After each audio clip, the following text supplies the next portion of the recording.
Bonjour à tous chers amis bibliothécaires, j'espère que vous allez bien, que vous profitez bien de votre début de week-end. Je pense que cette vidéo devrait faire plaisir à certains puisque je sais que ce dont je vais parler aujourd'hui, qui est donc une créature mythologique, fait partie d'une mythologie qui, d'après ce que j'ai vu, est fortement appréciée. Donc si vous le permettez, aujourd'hui, nous allons prendre dans notre grande bibliothèque le livre qui concerne les créatures fantastiques. Et nous allons pouvoir ajouter un chapitre concernant ce qu'il qualifie de monstre, mais un monstre assez emblématique de la mythologie nordique, qui est un grand serpent. Mais en même temps, je vous fais pas trop attendre puisque vous avez vu son nom dans le titre. Oui, nous allons parler de Jormungand.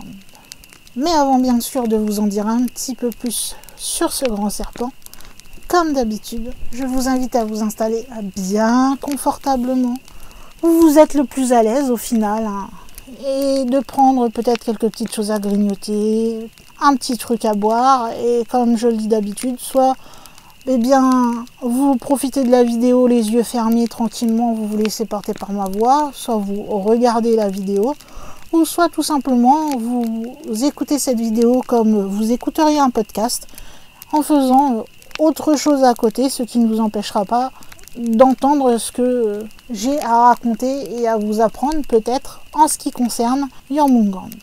Si vous êtes prêts, bien installés, bien à l'aise, eh bien vous allez peut-être découvrir des choses concernant son histoire, à ce fameux serpent mythologique.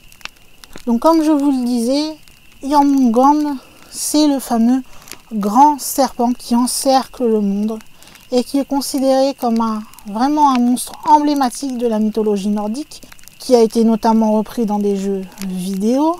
Normalement, je pense que vous devriez savoir à peu près lesquels, puisqu'ils ne sont pas si vieux que cela.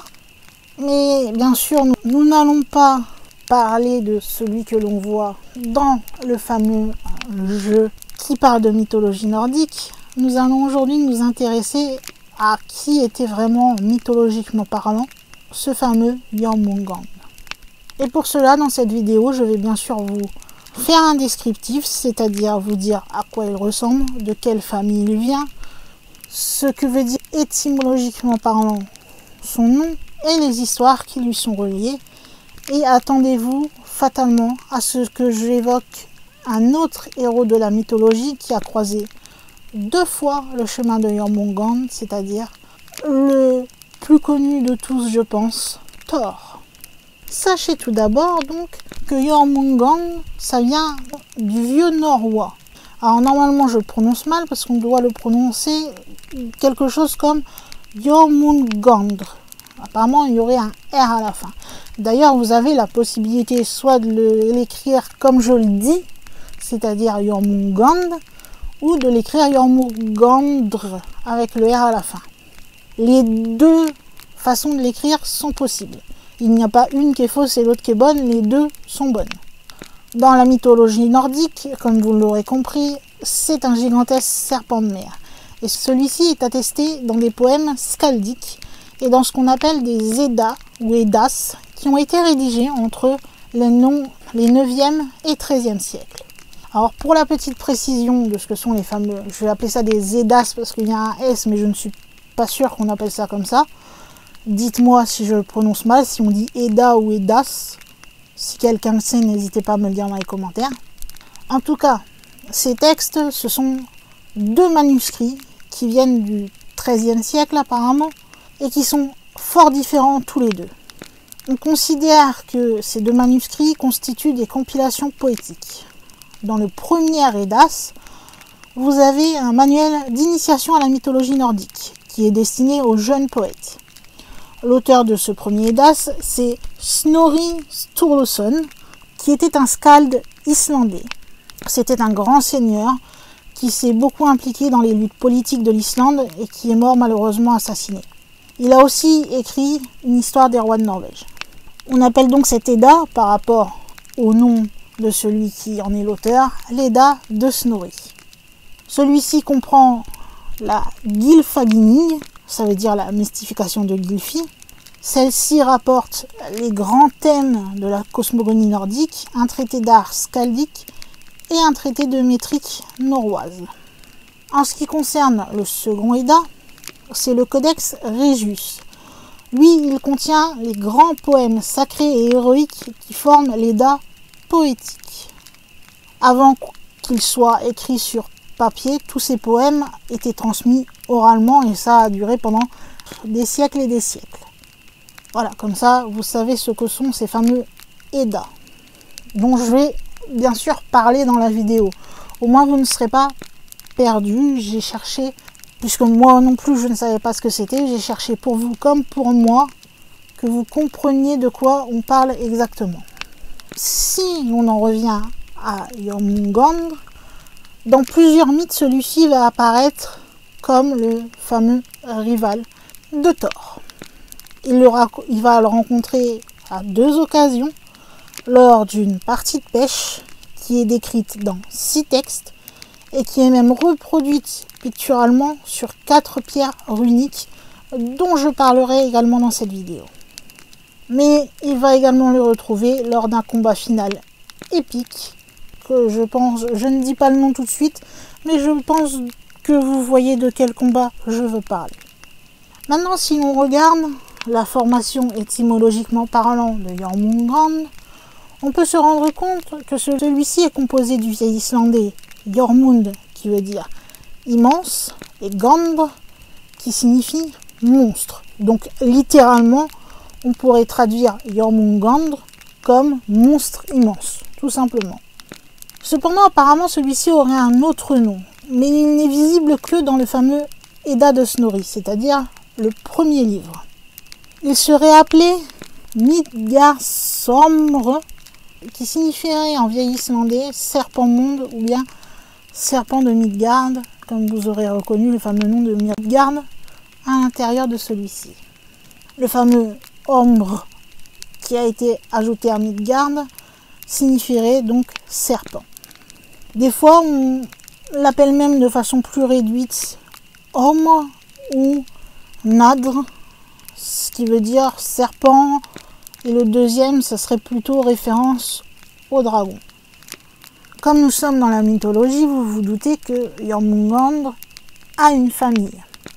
Et comme dans toute mythologie, bien sûr, c'est toujours des descendances, des choses, des mélanges qui sont un peu bizarres, on pourrait dire.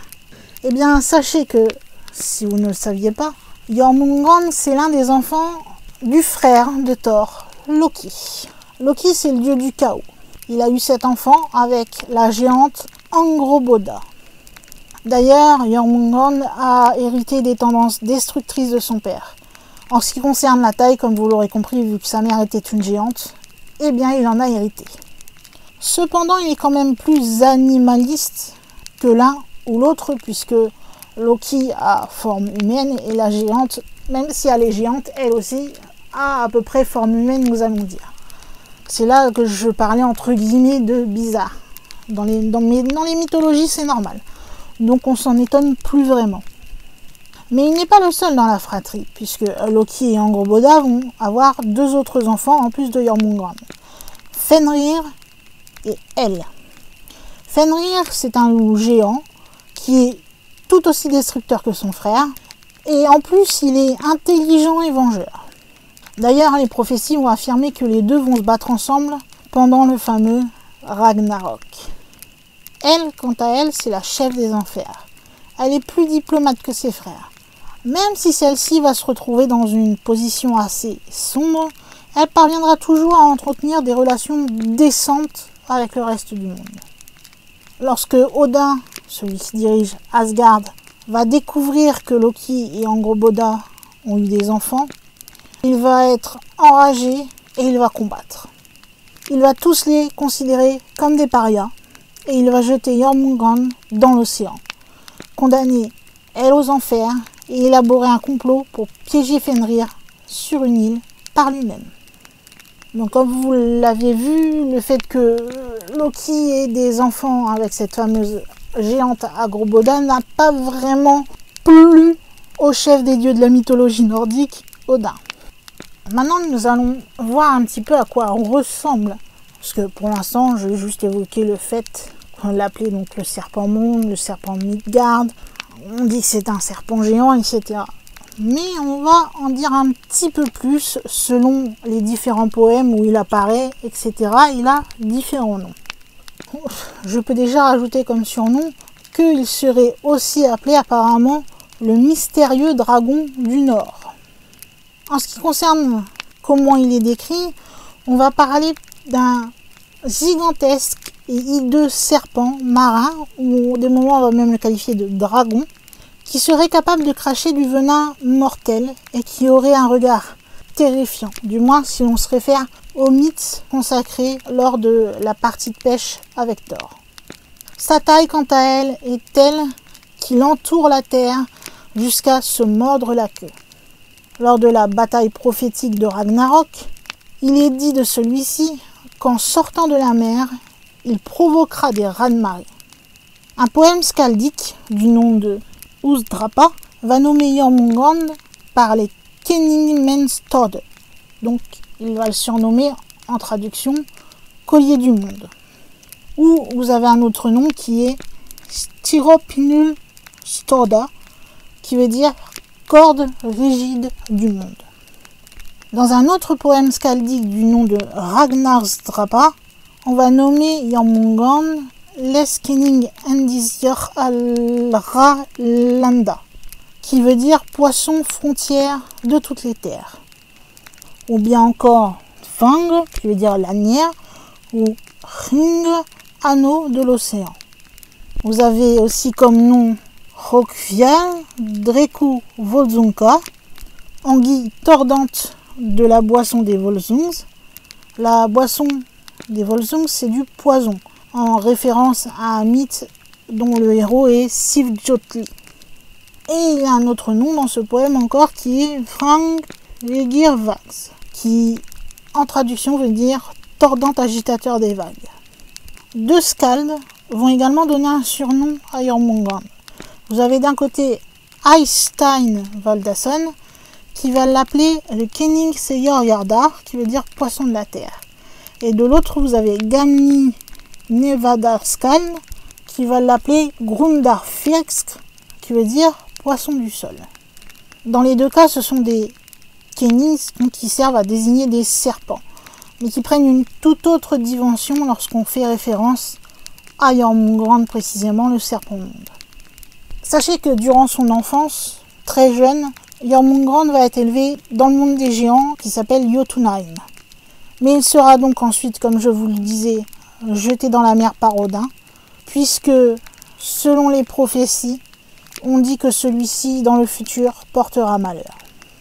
Au niveau de la personnalité de Jormungand, on peut s'étonner au vu, surtout de la personnalité de Loki, que celui-ci n'est pas une grande personnalité au final, puisque Jormungand a affiché peu d'intelligence et vraiment aucune allégeance particulière.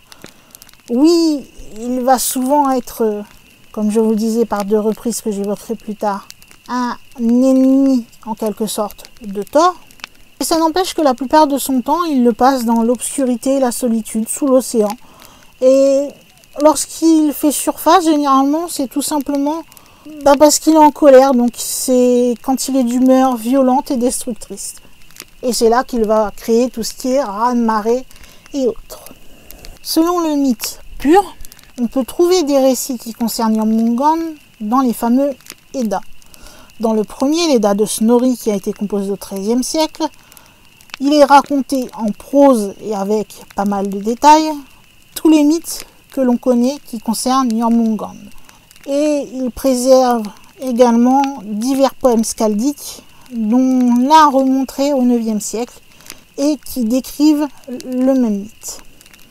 Autrement, en ce qui concerne la Imisvida et la Volupspa, qui sont issus de l'Edda poétique qui a été rédigée au XIIIe siècle, lui, il est composé de poèmes plus anciens qui évoquent également les mythes liés à Jormungand, mais aussi 4 autres mythes connues, dont 3 sont centrées sur les rencontres entre Thor et notre fameux serpent monde. On en sait un peu plus au niveau de la naissance de Jormungand grâce à un chapitre qui est le chapitre 34 de la Gylfaginning, donc dans le fameux Edda de Snorri que je vous ai présenté un peu plus tôt, où on raconte que le dieu Loki et la géante Angrboda donc ont eu les fameux 3 enfants, comme je vous rappelle, le loup Fenrir, le serpent monde qui nous intéresse aujourd'hui, Jormungand, et elle, qui vivaient tous au pays des géants, Jotunheim. Ce qui va amener leur perte, entre guillemets, c'est le fait que les dieux As savent par certaines prophéties que la fameuse progéniture de Loki causera leur infortune. C'est pour cela que Odin va exiger que l'on s'occupe de ses enfants et qu'il va donc jeter Jormungand à l'océan, mettre elle dans les enfers, etc. De son côté, même s'il a été jeté dans l'océan, ça n'empêchera pas Jormungand de grandir très vite. Et à tel point, qu'avec sa taille, il va très vite entourer le monde des hommes, Midgard. À tel point qu'il va même aller jusqu'à quelque part pouvoir s'en mordre la queue. D'ailleurs, voici un petit extrait donc du Gylfaginning, chapitre 34. Il jeta le serpent dans les profondes mers, situées tout autour des terres. Mais celui-ci grandit tellement que, vivant au milieu de la mer, il entoure à présent toutes les terres et se mord la queue. Donc comme vous l'aurez compris, Jormungand va devenir si grand que tout son corps enroulera Midgard. Il englobait ainsi le monde entier et donc les hommes, et il va aussi se frayer un chemin invisible dans les profondeurs de la mer. En fait, s'il s'agrippe à sa propre queue, c'est tout simplement qu'il est devenu si grand qu'il recherche entre guillemets une sorte de stabilité. Le fait de s'agripper à sa queue lui permet ceci. Même si Odin pensait qu'en le jetant à la mer, on l'oublierait vite, au vu de sa grandeur, vous vous doutez que c'était difficile de totalement l'oublier. Nous avons 2 grandes histoires qui vont mettre en scène Jormungand dans la mythologie nordique. Et les 2 histoires impliquent Thor. La première histoire, que l'on nomme le chat à soulever, c'est dans le chapitre 46 de la Gylfaginning, donc je rappelle encore une fois qu'il se trouve dans l'Edda de Snorri. Celui-ci raconte que Thor et ses compagnons sont alors hébergés dans le château du géant roi Utgarda Loki. Celui-ci, afin de les humilier, va leur proposer de faire des défis qui sont comme ça à vue de nez faciles, mais que, inexplicablement, aucun ne va réussir à relever. Parmi les fameux défis, Thor devra soulever un chat. Et même si le dieu y met toutes ses forces, il ne réussira qu'à décoller une seule patte du félin du sol, c'est tout. On apprend alors au chapitre 47 que le lendemain, le fameux roi Utgarda Loki va leur révéler qu'il leur avait fait subir des illusions visuelles. En réalité, ce que Thor avait essayé de soulever la veille n'était pas un simple petit chat. C'était Jormungand lui-même. Le roi des géants en avait tout simplement donné l'apparence d'un chat pour illusionner Thor. Ils auraient pu prendre tout cela comme une humiliation, mais au final, c'est devenu comme un exploit qui a impressionné tous les géants. Puisque, en effet, à un moment, Utgarda Loki va lui dire « Le fait que tu soulèves le chat ne me semble pas moins remarquable. Pour te dire la vérité, tous ceux qui virent que tu parvenais à soulever de terre l'une de ses pattes prirent peur. Car ce chat n'était pas ce qu'il te paraissait être. C'était le serpent de Midgard, qui se trouve tout autour des terres et dont la taille est à peine assez grande pour que sa queue et sa tête puissent toucher la terre. Mais toi, tu le soulèves tant et tant que tu ne fus plus qu'à une courte distance du ciel. » Ça, c'est un extrait donc du Gylfaginning, chapitre 47. La deuxième histoire où Jormungand va croiser le chemin de Thor est une partie qui, je pense, est un peu plus connue de ceux qui sont fans de mythologie. Du moins, moi qui ne suis pas fan de mythologie, j'avais déjà entendu parler de cette histoire, bien sûr pas dans les détails, mais dans les grandes lignes. C'est la fameuse partie de pêche de Thor. Ce mythe, il est raconté dans plusieurs textes. Et bien sûr, vous vous doutez que selon les textes, on a quelques variantes.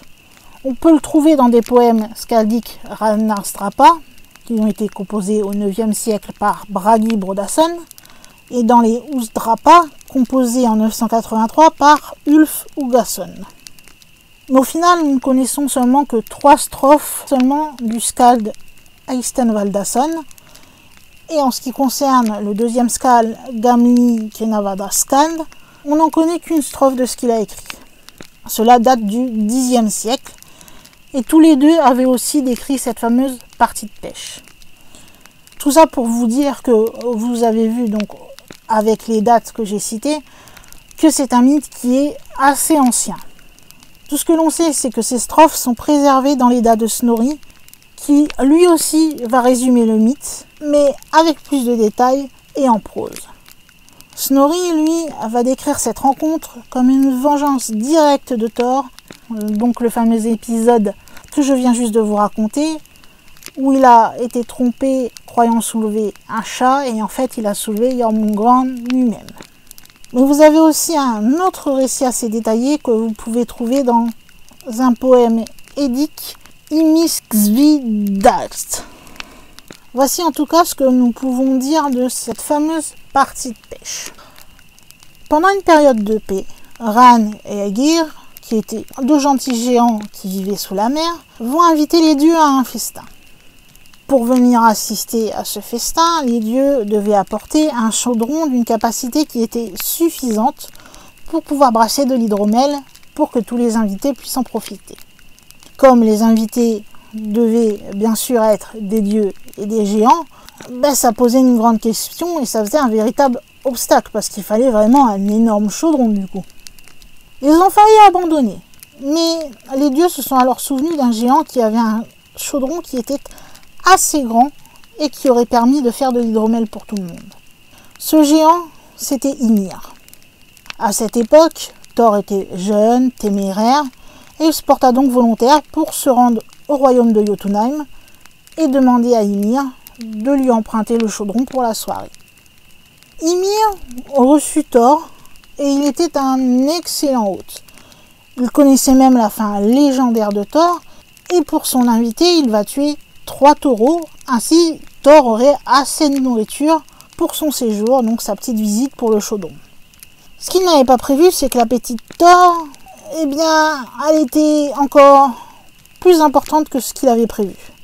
Du coup, ces 3 taureaux, ils s'étaient sous-estimés. Puisque Thor, en un seul repas déjà, il va manger 2 taureaux. C'est là qu'il va réaliser que s'il avait un deuxième repas, un taureau ne serait pas assez. Comme Ymir ne voulait pas tuer davantage de son bétail, il a alors proposé à Thor d'aller pêcher le lendemain. Dans la matinée, Ymir va envoyer Thor chercher des appâts de pêche. Le géant s'attendait à ce que Thor prenne plusieurs heures à aller chercher des petites proies dans la forêt. Mais au lieu de cela, lui, Thor, il alla directement dans les pâturages de son hôte, tua le reste de ses taureaux, leur coupa la tête, et il se dit que ça serait bien de les utiliser comme appât. Vous vous doutez que Ymir ne voulait pas sacrifier plus de son bétail et se retrouve avec tout son bétail tué. Il est donc assez furax, on peut dire. Mais il doit admettre que ce qu'a fait Thor est quand même un exploit de force, même si c'est assez irrationnel. Il avait donc peur de se trouver à affronter Thor. Donc il n'a rien dit et ils sont partis dans le bateau de pêche d'Ymir. Dans le poème édique Ymiskvida, on raconte que Thor part à la pêche, donc avec Ymir, qu'il emporte avec lui à la tête. Dans ce poème, on parle de bœuf pour l'utiliser comme appât. Thor va alors exiger que le géant l'emmène plus au large. Ensuite, le géant va alors pêcher 2 baleines, tandis que à la ligne de Thor, ce n'est autre que le serpent de Midgard lui-même qui va mordre. Thor va être d'ailleurs nommé par le Kenning meurtrier du serpent, à la strophe 22, qui est une référence au mythe du Ragnarok. Je vous dis pas ce qui se passe puisque je vais vous parler de ce fameux mythe, donc ça sert à rien de vous le dire tout de suite. Thor va réussir, lors de cette pêche, donc toujours selon ce poème édique, à tirer le serpent jusqu'à bord. et il va le frapper avec son célèbre marteau Mjolnir. Ceci va faire couler le serpent. Ymir sera très mécontent et ils prendront le chemin du retour. Et à partir de ce moment-là, Ymir ne cessera de mettre en doute la force de Thor. Pensez vraiment que cela finirait par le tuer. Si l'on regarde dans l'Edda de Snorri, la partie de pêche y est racontée comme suit. L'auteur raconte que Thor, sous la forme d'un garçon, part pour une partie de pêche avec notre fameux géant Ymir. Il va donc prendre la fameuse tête d'un bœuf pour l'utiliser comme appât. Thor va ensuite ramer loin au large, malgré les protestations d'Ymir, qui craint le fameux serpent de Midgard. Thor, à ce moment-là, va alors préparer une ligne solide et accrocher sa fameuse tête de bœuf à l'hameçon. L'hameçon va se planter dans le palais de Jormungand, et ce dernier va se débattre tant et si bien que les pieds de Thor vont traverser le plancher du bateau. Thor va parvenir à remonter le serpent, et celui-ci va cracher du venin. Alors que Thor s'apprête à frapper le serpent avec Mjolnir, le géant, terrifié, décide de couper la ligne et de laisser s'échapper le serpent. Thor, bien parti dans sa lancée, va quand même lancer Mjolnir, mais il n'arrivera pas à tuer le serpent. Furieux par ce qu'avait fait Ymir, Thor va frapper le géant et le faire passer par-dessus bord, le faisant regagner le rivage à pied. Cependant, donc dans l'Edda de Snorri, Snorri Sturluson va préciser que certains racontent que Thor aurait décapité le serpent, faisant peut-être référence à une version du poème skaldique Usdrapa à la strophe 3 à 6. Ce poème évoquerait rapidement cette partie de pêche et semblerait décrire à la strophe 6 qu'avec un coup de poing, Thor aurait décapité Jormungand. Cependant, Snorri conteste fortement cette version en disant que le serpent-monde est bien toujours vivant dans l'océan. Et la version qu'adopte Snorri est sans doute celle du poème skaldique Ragnasdrapa qu'il a tout simplement cité. Le serpent ne pouvant être tué, puisque s'il était tué, il ne réapparaîtrait pas plus tard pour la fameuse bataille finale du Ragnarok.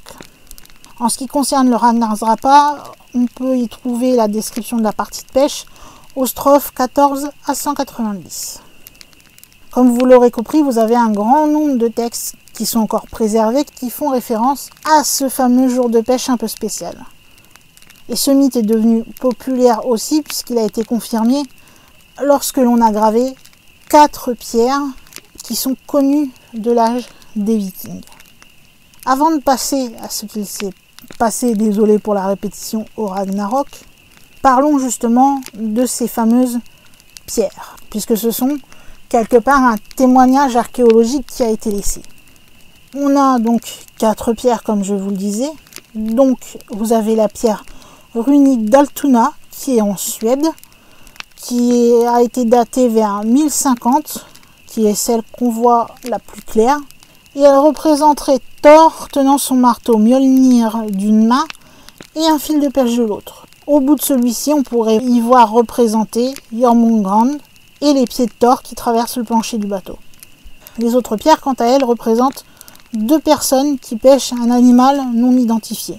Mais on ne peut pas vraiment déduire qu'il s'agit bien du mythe de la sortie de pêche. On a aussi d'autres témoignages archéologiques quelque part, comme ces fameuses pierres de l'âge des Vikings. Vous avez par exemple la croix de Gosforth en Angleterre, qui est datée du Xe siècle, qui permet de supposer que ce qui est représenté s'agit bien de la pêche de Jormungand, puisqu'on peut voir une tête de bœuf qui est représentée au bout de la ligne. Vous avez également la pierre d'Ardre 8 à Gotland, donc au 8e siècle, et aussi la pierre de Erdum au Danemark, entre le 8e et le 11e siècle. Elle semble elle aussi représenter le fameux combat entre le serpent et Thor. Autrement, on peut retrouver aussi une représentation du poème Usdrapa, le poème skaldique, daté de 983, sur une gravure sur bois qui représenterait ces fameux mythes, dont la fameuse partie de pêche de Thor. Cependant, même si apparemment elle aurait existé, cette pièce d'art n'a pas encore été retrouvée. Voilà un petit peu ce qu'il en est archéologiquement parlant par rapport à cette partie de pêche. Maintenant, nous allons évoquer la dernière grande histoire, la dernière grande partie de l'histoire de Thor et Jormungand, le Ragnarok. Puisque c'est lors de ce Ragnarok que Jormungand fera son apparition finale dans la mythologie.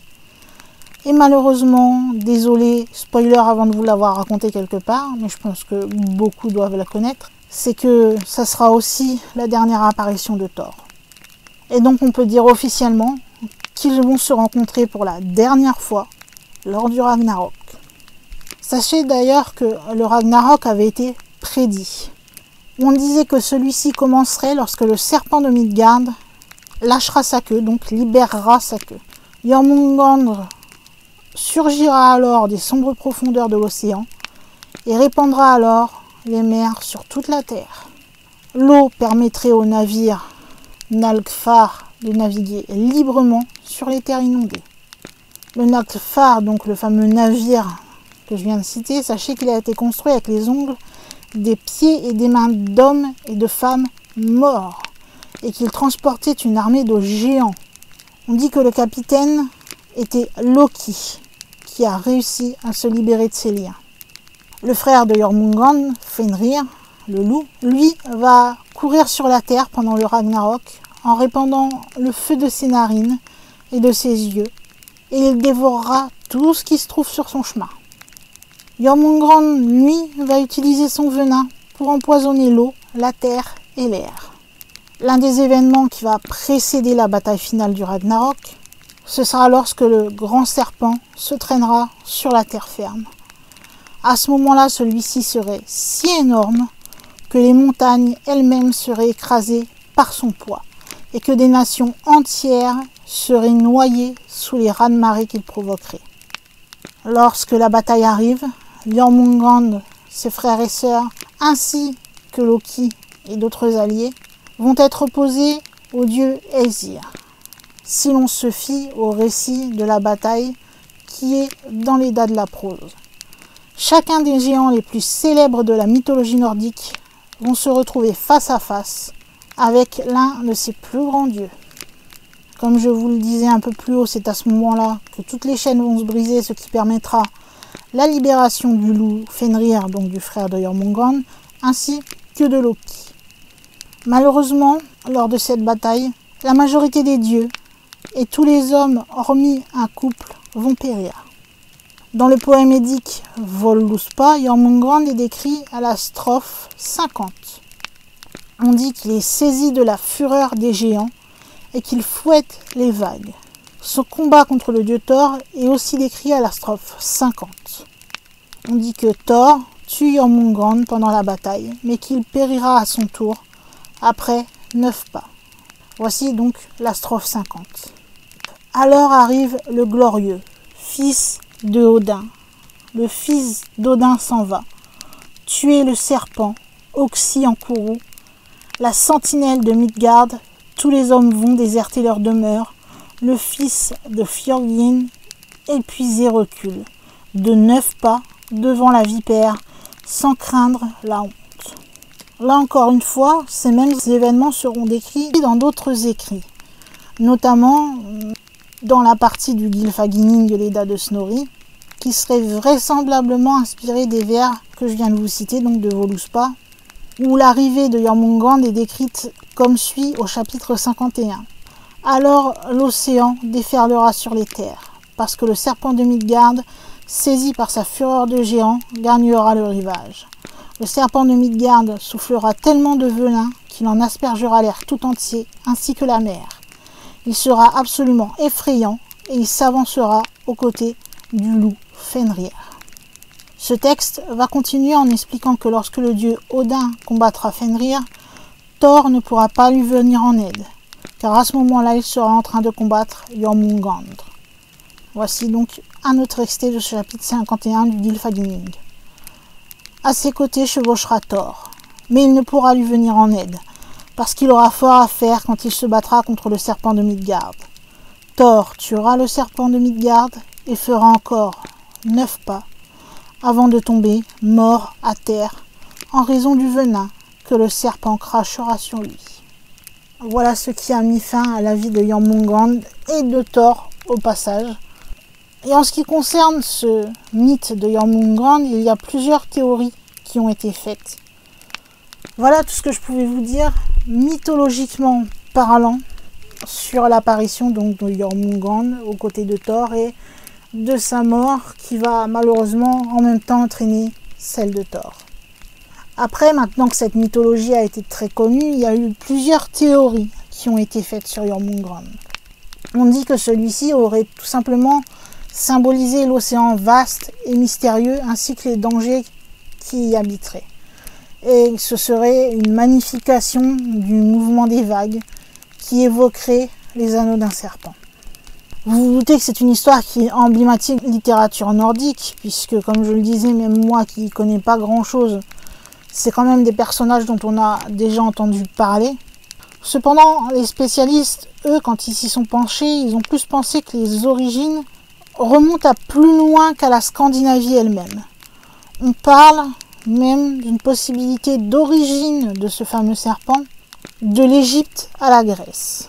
Du moins, Jormungand aurait été influencé par des thèmes abordés justement dans d'autres mythologies parlant de serpents.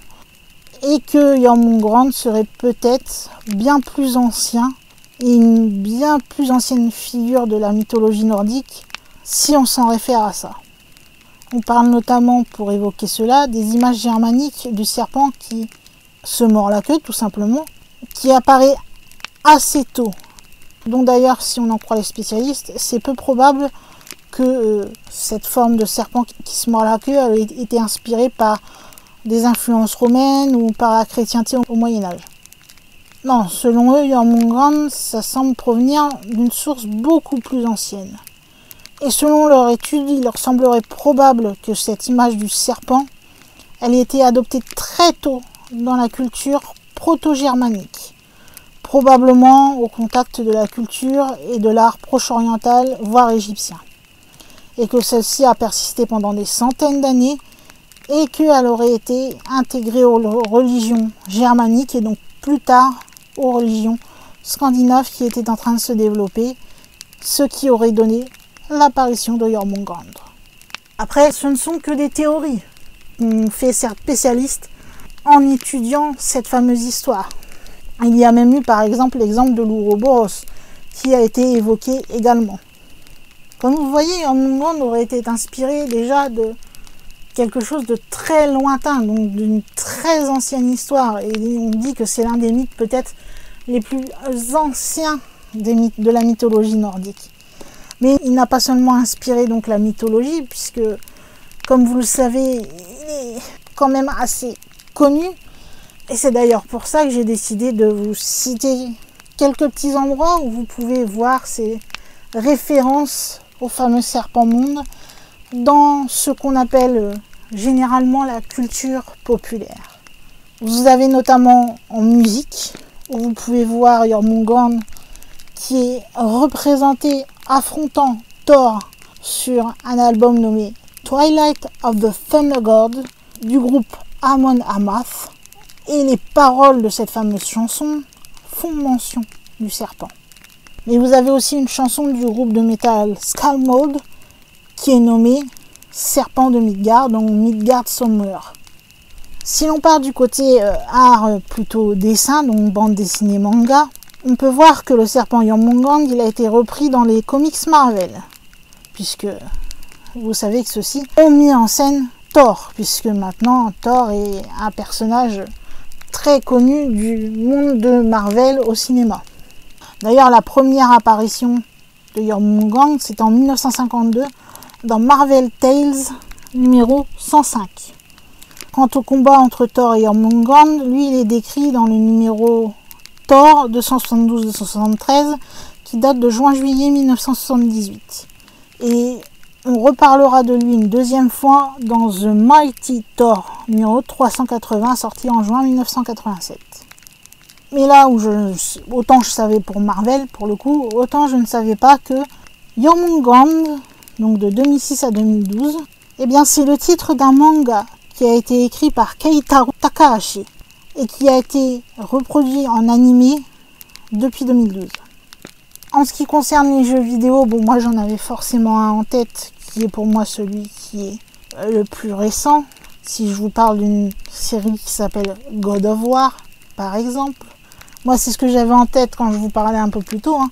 Jormungand n'a pas seulement inspiré ce jeu vidéo là, il en a inspiré bien d'autres, et cela depuis quand même pas mal d'années, en inspirant que ce soit des créatures ou une technologie dans les jeux vidéo qui vont emprunter des variantes de son nom, notamment dans Final Fantasy VII, sorti en 1997, dans The Ocean Hunter, sorti en 1998, Age of Mythology en 2002, Battlestar Galactica Online en 2004, Final Fantasy XII en 2006, World of Warcraft Wrath of the Lich King en 2008, Tomb Raider Underworld encore en 2008, Magicka en 2011, Final Fantasy XV en 2016, For Honor en 2017, les fameux God of War 2018, puisqu'on précise le God of War 4, et Smite en 2019. Mais plus étonnamment encore, j'ai découvert également que vous aviez aussi des jeux de cartes à jouer et à collectionner où apparaît Jormungand. C'est plus exactement dans l'extension Kaldheim du jeu de cartes Magic, l'Assemblée. Ce jeu est sorti en 2021 et il est inspiré directement de la mythologie scandinave. Et bien sûr, notre créature légendaire, que l'on nomme Koma dans ce jeu de cartes, c'est un serpent du cosmos, mais il est fortement inspiré de Jormungand.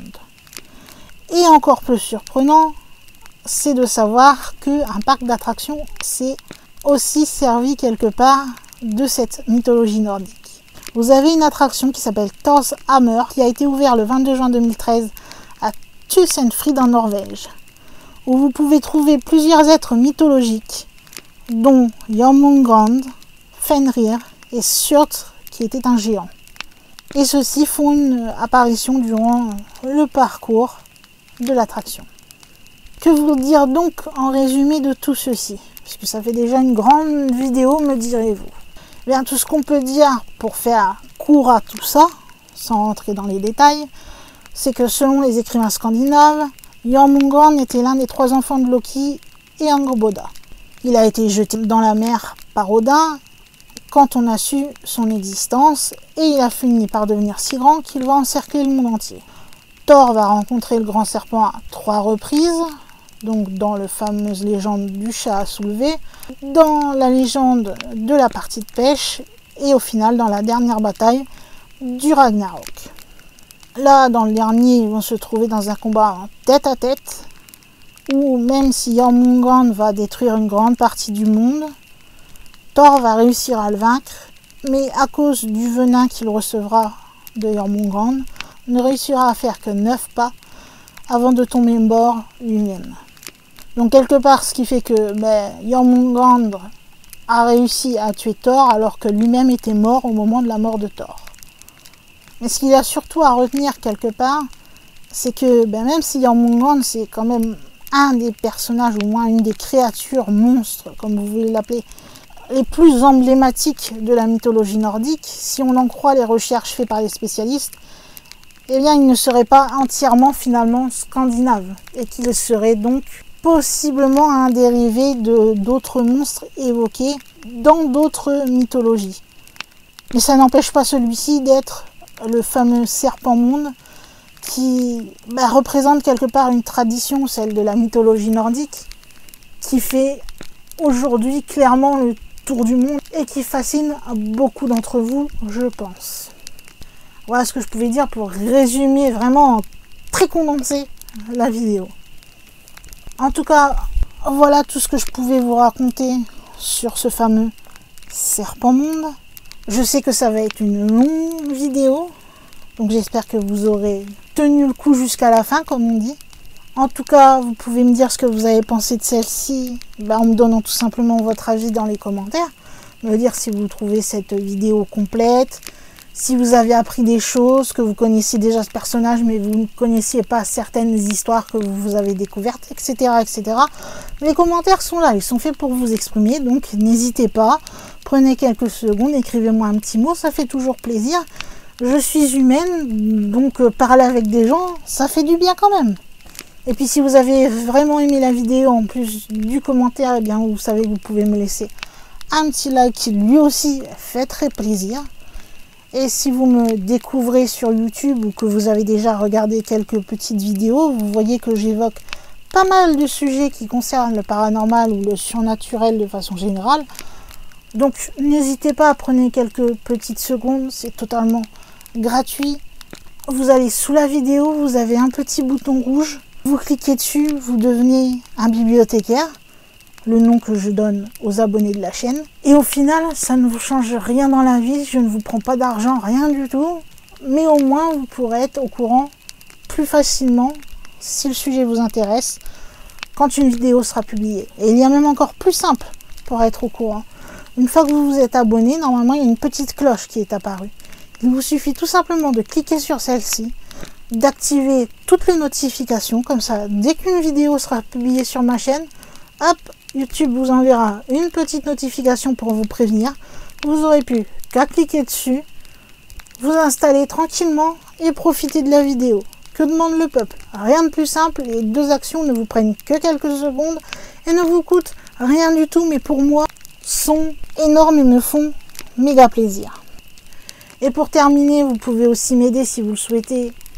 Et bien là, vous pouvez m'aider financièrement, entre guillemets, puisque je rappelle que ma chaîne n'est pas monétisée, en allant me faire un petit don sur Ko-fi, comme je dis, me payer un petit café, pour le petit jeu de mots, ou bien aussi en partageant cette vidéo, ou même en faisant connaître la chaîne, en en parlant soit tout autour de vous, à votre entourage, vos amis, collègues, etc., ou bien en utilisant les réseaux, c'est-à-dire tout ce qui est réseaux sociaux, mail, blog, site internet, les sites de conversation tels Reddit par exemple. N'hésitez pas à partager cette vidéo et cette chaîne au plus de monde possible pour faire découvrir mon travail tout simplement. Même s'il n'est pas parfait, même si je ne suis pas youtubeuse professionnelle, ça n'empêche qu'il y a des heures de travail derrière ces vidéos et que ça fait toujours plaisir de voir que cela est récompensé par des gens qui viennent et qui aiment et qui prennent le temps de laisser des petits commentaires et de s'abonner en prime, c'est encore mieux. En tout cas, après cette très longue vidéo, je crois bien que nous allons pouvoir mettre un point final au chapitre concernant Jormungand, fermer le livre et le ranger dans la bibliothèque, mais qu'il va être temps également pour moi aussi en tant que gardienne de la bibliothèque de fermer les portes de celle-ci pour aujourd'hui, de vous dire à la semaine prochaine pour une nouvelle vidéo. Passez un bon week-end. Bye!